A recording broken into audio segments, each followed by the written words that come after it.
され妻という言葉を知ったのは、仲の良かった同僚に夫を寝取られてからでした。そんな言葉を知らないまま幸せな妻でいられたらよかったのに。お弁当箱を洗おうと夫のカバンを開け、女性ものの真っ赤なレースの下着が出てきた時は頭が真っ白になりました。しかもその下着が使用済みだと分かり、小さく悲鳴を上げて下着を放り投げました。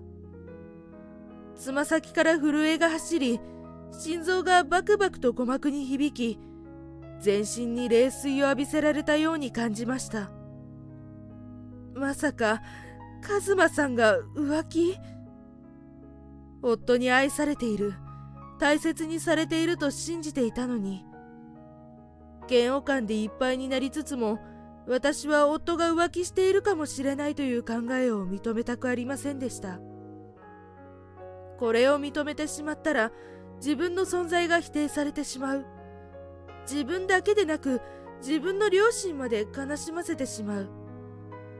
さまざまな思いが湧き上がり、渦を巻きました。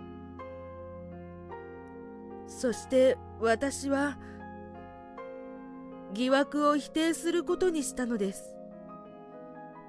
見なかったことにしよう。なかったことにしよう。そう決めて、箸で下着をつまんで、箸ごとゴミ箱に捨てたのでした。私と夫の出会いは職場でした。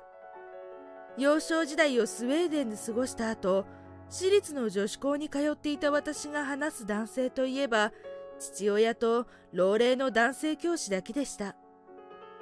大学卒業後に就職し、配属された部署にいた先輩が夫でした。彼は新入社員として入ってきた私にとても優しく気遣ってくれました。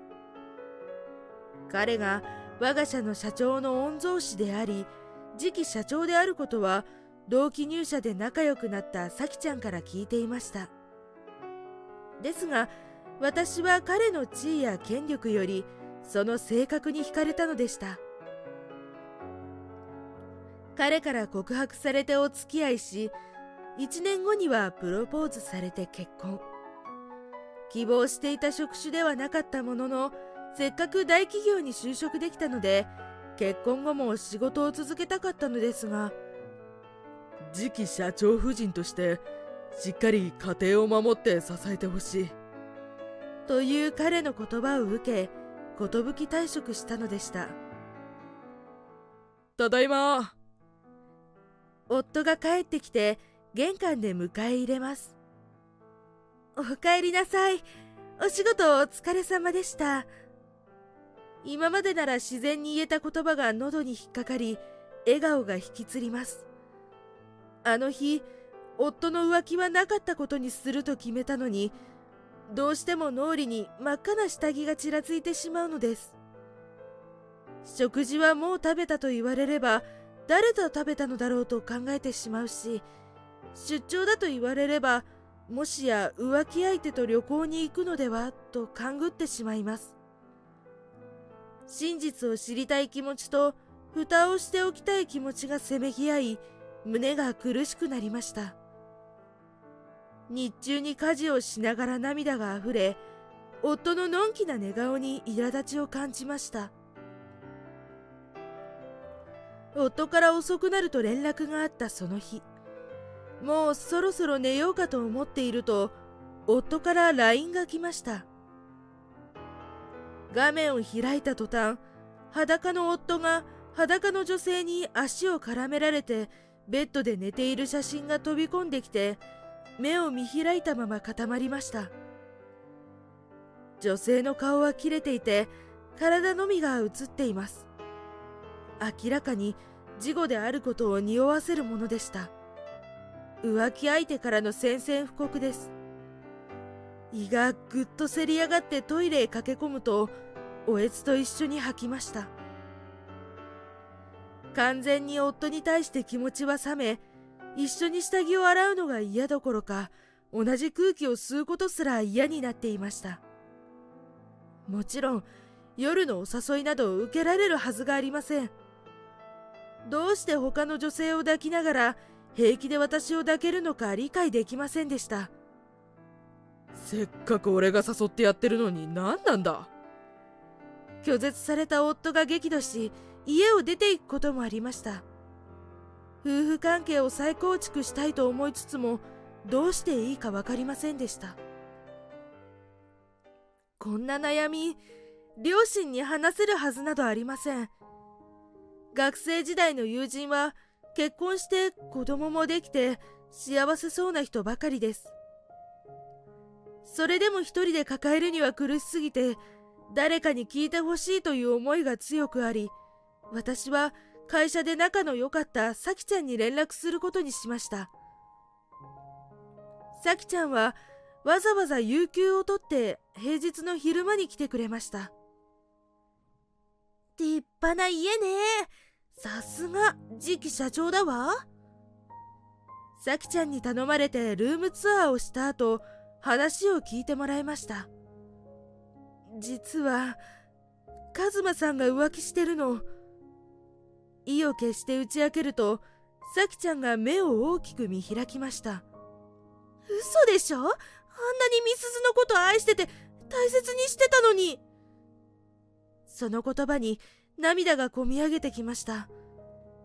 一体どうしてこんなことになってしまったんだろう。そんな思いを胸に、夫のカバンから女性ものの下着が出てきたことや、夫からの LINE を通じて女性と裸で寝ている写真が送られてきたことを話しました。苦しくて苦しくてたまらない。夜も寝られなくて、目を閉じるとあの写真がフラッシュバックで現れるの。あんなにカズマさんのこと好きだったのに、今は触れられるのも同じ空気を吸うのも嫌なの。苦しい胸の内を吐露すると、突然さきちゃんが高らかに笑い出しました。最高。予想外の出来事に呆然と彼女を見つめます。カズマさんの浮気相手は私よ。はっきりと目の前で言われてるのに、耳の遠くで響いているかのように感じ、理解ができませんでした。なんの苦労もしてないお嬢様のあんたを貶めたくて誘惑したの。さきちゃんは罪悪感などこれっぽっちも見せることなく言い放ちました。カバンの中に下着入れたのに何の反応もなかったから、カズマさんに気づかれて捨てられたのかと思って、今度ははっきりわかるように LINE で写真を送ったんだけど、ちゃんと気づいてたのね。怒りや憤りよりも絶望がはるかに大きくて、あまりのショックに声が出ませんでした。今日ここに来たのは、私が住む家がどんな感じか知りたかったから。案内ありがとね、鈍感女ちゃん。さきちゃんが立ち上がり、家を去ってもまだ、私はそこから動くことができませんでした。それから何時間経ったのか、夫の声で現実に引き戻されました。うお、びっくりした。なんだよ、電気もつけずに。夫に振り向くと、彼は満面の笑みで四角い箱を差し出しました。結婚記念日だからケーキ買ってきたんだ。今日が結婚記念日だったことなど、すっかり頭から消えていました。今日、さきちゃんが家に来たの。私がそう言うと、え？夫の声が裏返りました。あなたの浮気相手がさきちゃんだったなんて、どうして裏切ったの？焼けつく喉の奥から絞り出すように訴えると、夫が逆上しました。お前が全部悪いんだ。可愛くて従順で俺の色に染まると思ってたのに、いつまで経っても行為の時は恥ずかしがるし、積極的に動こうとしないマグロのまま、おまけに最近では拒絶しやがって。私はぐっと唇をかみしめました。夫が初めての相手だった私は、死にそうに恥ずかしい思いをしながらも夫を受け入れようと自分なりに努力したつもりでした。痛みに耐え、自分勝手な行為に傷つき、それでも夫に愛されているのだと信じていたのに。こんな面白みのない女、俺から離婚してやる。言っとくけど離婚原因はお前にあるんだから、俺の浮気のことは誰にも言うなよ。夫の正体を知り、愕然としました。これ以上一緒の空間にいることが耐えきれず、私は家を出たのでした。情けない話ですが、家を出た私が頼ったのは実家でした。夫と話どころか顔も合わせたくないし、弁護士を通じてでさえ彼の話を聞きたくなかった私は、自ら離婚届に判を押して郵送しました。両親は心配して何があったのかと私に尋ねましたが、どうしても離婚の原因を話すことができませんでした。かたくなに心を閉ざし、ずっと部屋に引きこもるようになったのです。在日スウェーデン大使館で事務員を探しているそうなんだが、働いてみないか？父から言われたのはそんな折でした。スウェーデン在住経験と大学でスウェーデン語を専攻していたことを生かした職に就きたいと希望していたものの、叶わなかった私にとって願ってもいない申し出でした。このまま両親に迷惑をかけていてはいけないという思いもあり、私は履歴書を送り、面接を経て大使館で働かせてもらうことになりました。仕事初日、思わぬ再会が待ち受けていました。ミスズ、お久しぶりです。再会できてとても嬉しいです。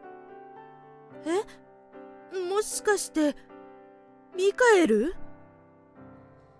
輸入家具を扱う会社で働く父の海外転勤により、4歳からスウェーデンに住むことになった私は、新しい環境と言語に戸惑い、友達ができずにいました。そんな時に出会ったのがミカエルでした。父親同士が同僚で、ホームパーティーに彼を連れてきていたのでした。ミカエルの父親は仕事で日本に在住していたことがあり、日本語が少し話せ、ミカエルにも教えていました。こんにちは、僕ミカエル、よろしく。拙い日本語であっても懐かしい響きにどれだけ嬉しかったかわかりません。家が近所だったこともあり、それから私たちはよく遊ぶようになったのでした。ミカエル、日本語が上手になりましたね。はい、日本の大使館に派遣されたくて、勉強を一生懸命頑張りました。私は念願だったスウェーデン語を使ったお仕事ができ、やりがいを感じながら充実した日々を過ごすようになりました。同僚となったミカエルに誘われてランチに行ったり、時には映画を見に行くこともありました。ミカエルの言動から彼が私を思ってくれているのだろうということは伝わってきていました。けれど私は彼の優しさ、誠実さに惹かれながらも決してその先へ進もうとはしませんでした。元夫とのことが私の胸に深い傷跡を残し、再婚も交際もしたくなかったのです。お疲れ様でした。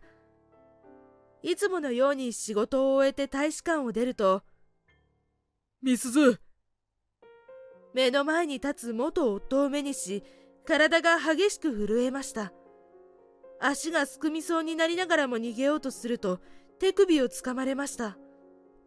待ってくれミスズ、俺が悪かった。頼むから俺の話を聞いてくれ。必死にすがりつく元夫を恐怖で振り払えずにいると、彼は私が了承したのだと勘違いして話し出しました。あいつ、さっきのやつ浮気しやがったんだ。しかも俺の取引先の社長とだぞ。信じられるか？自分のしたことをすっかり忘れて棚にあげている元夫の方が信じられませんでした。私との離婚が成立して3ヶ月後に元から愛人関係だったのを隠して再婚したことは他の同僚から聞いて知っていましたが、全く興味ありませんでした。さきは家事もまともにできないし、飯はまずいし、散財するし、おまけに浮気までする最低女だった。気づかなかった俺がバカだったよ。悔しそうに顔を歪めた彼が私の両腕を掴んできました。なあ、俺にはやっぱり美鈴が必要なんだ。俺とやり直そう。離して。精一杯の力を込めて振り切ろうとしましたが、非力な私が叶うはずありません。その時、元夫の腕が力強く私から引き剥がされました。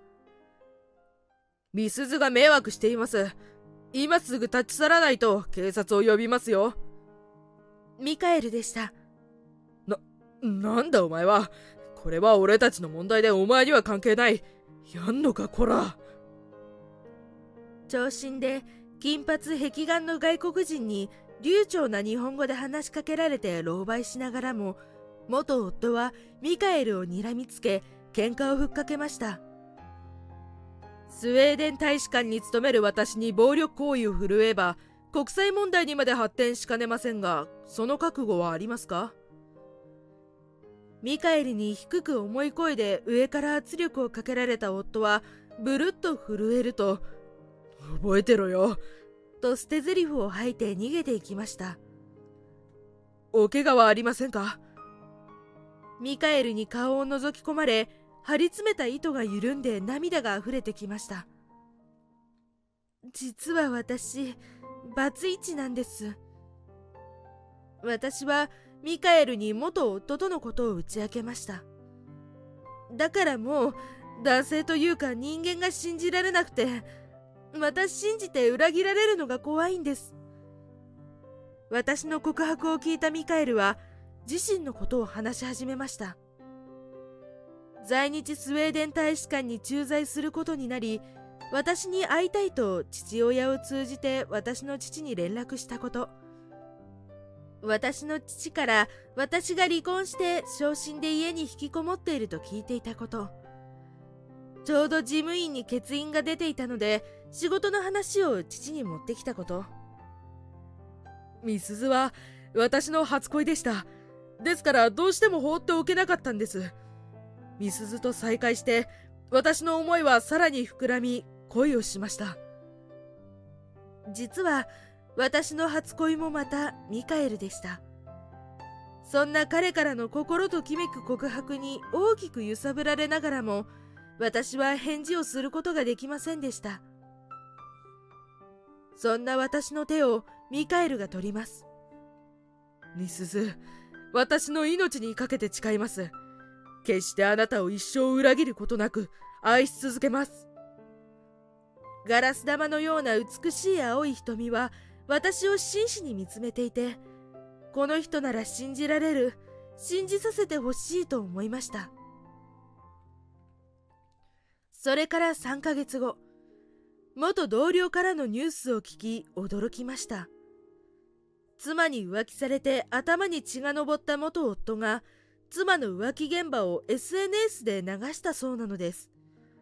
それを見た妻が、この男はもともと浮気した挙句妻と離婚して浮気相手と再婚した最低男と書き込みし、彼の名前と会社名、さらには彼が社長の御曹司であることまで暴露したのでした。その結果、動画は炎上し、会社にまで問い合わせや怒りの電話とメールが殺到し、激怒した社長は元夫を解雇したのだとか。さらにそれから3ヶ月後、私のもとにさきちゃんから連絡が入りました。カズマだけでなく、浮気してた社長の奥さんからも慰謝料請求されて困ってるの。頼れるのは美鈴しかいないのよ。助けて。元夫といい、彼女といい、どれだけずうずうしいのだろうと呆れました。カズマさんと社長の奥さんからいくら請求されているの？お金を貸してくれるのだと思った咲ちゃんが即答しました。カ